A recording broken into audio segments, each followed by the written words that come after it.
I'm Susan Dubois. I'm an endocrinologist and I work for community care health centers. And I support this work. Mary and I have been working together for about 10 years now, working with the Awesome. Texas Drive family. So I'm glad to be here today. So let's take some time to recognize some patient success stories. So, in your career, have you had any interactions or success stories that you find memorable? There are so many stories, and that's a really fun thing to reflect on. I saw a patient this week who was moving to Dallas, and so we had reflected that we had been working together for more than 10 years, and just enjoying that relationship, celebrating that, helping her get on her next adventure was fun. But the other unique thing was we'd worked together for about 9 years before she got her A1C under control. And, she was so proud of that accomplishment. I was so proud to have been part of it. But to realize that some of the biggest successes take the longest time, and we never give up. We keep going and figuring out what is that magical thing that happened in her life. And sometimes it's new technology or new medication, sometimes it's an awareness and a self-care. But achieving that goal after such a long time was lovely. I have another patient that I saw recently in follow up. He has type 1 diabetes, it's different, but he was suffering depression, had lost his mom, was down to about 104 pounds. So his self care was not good, really, really struggling in the hospital a lot. And I was worried that he might die from complications from his diabetes. And he worked with a member of my team, and she put him on an insulin pump. It's not something I would have done by myself because insulin pumps can be dangerous for people who don't have good self care. But she picked a particular one that was easier to manage, and she spent a lot of time teaching him how to use that and how to use a continuous glucose monitor. And over the course of 6 months, he gained 30 pounds. He brought his A1C from 14 to about 7.8.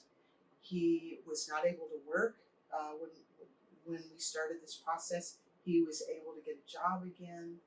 And what I loved about that story was it was that my teammate, who happens to be a dietitian and certified diabetes education specialist, she saw the potential in him, and just celebrating that, and the fact that they accomplished this. I was a peripheral member of that team, but they were the ones that found that special thing that helped him.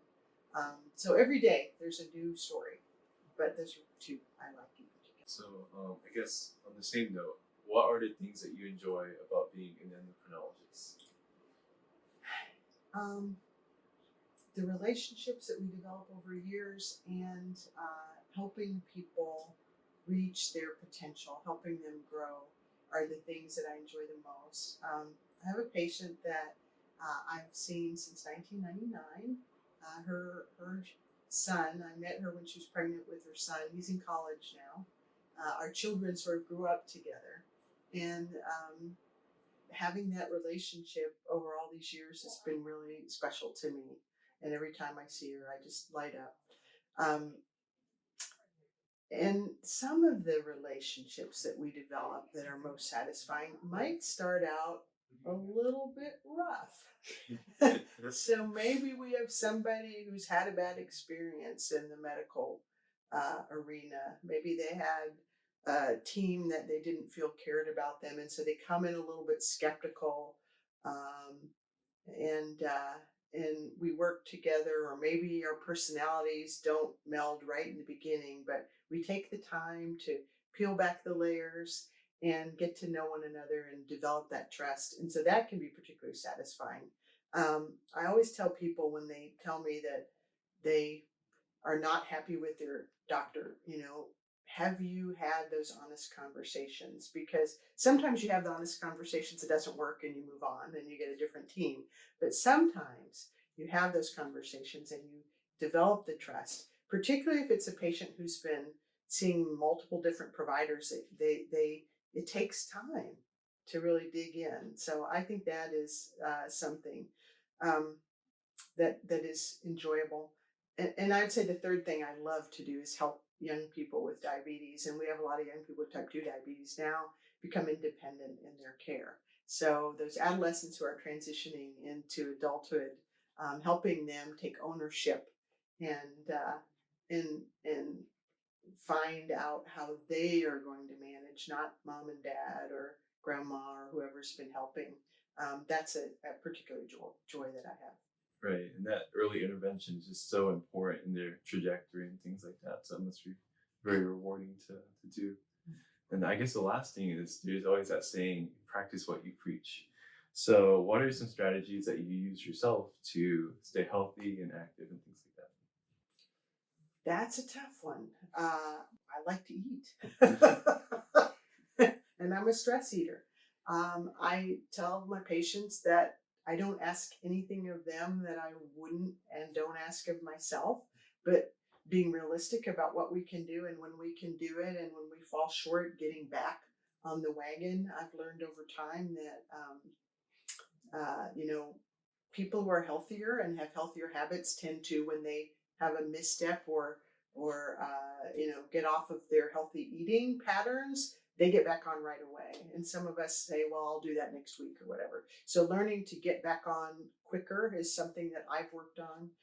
Having a garden so that I eat vegetables regularly is something that we do.